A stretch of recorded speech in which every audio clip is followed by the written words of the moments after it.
Hi. Thursday morning every week தேர்ஸ்டேவும் மார்னிங்கே வந்து மாப்லாம் போட்டு முடிச்சிருவேன்.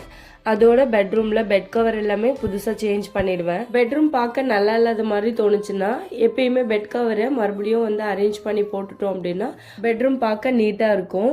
இன்னைக்கு மார்னிங் வந்து இட்லி தோசை சாப்பிடணும் போல தோணவே இல்லை.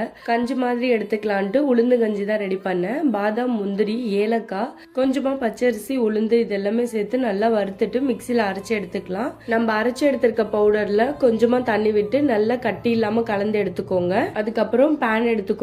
அதுல தண்ணி விட்டுட்டு நம்ம எடுத்து வச்சிருக்க மிக்சர் அதோட ஆட் பண்ணிடலாம். லைட்டா பபிள்ஸ் வர ஸ்டேஜ்ல இந்த மிக்சரை ஆட் பண்ணிடுங்க. மீடியம் ஃப்ளேம்லயே வச்சு கலந்து விட்டுட்டே இருக்கலாம், இல்லைன்னா கட்டி கட்டியா ஆயிடும். கஞ்சி நல்லா கொதி வந்ததுக்கு அப்புறம் நாட்டு சர்க்கரை இல்ல வெல்லம் உங்களுக்கு என்ன தேவையோ அதை ஆட் பண்ணிக்கோங்க. நல்லா மிக்ஸ் பண்ணிட்டு ஒரு 2 மினிட்ஸ்ல ஆஃப் பண்ணிடலாம். இந்த ஸ்டேஜ்ல இந்த அளவுக்கு கட்டியானா போதும். இப்போ மேலாப்புல கொஞ்சம் துருவின தேங்காவும் முந்திரி ஆட் பண்ணி சாப்பிடலாம். பாய்.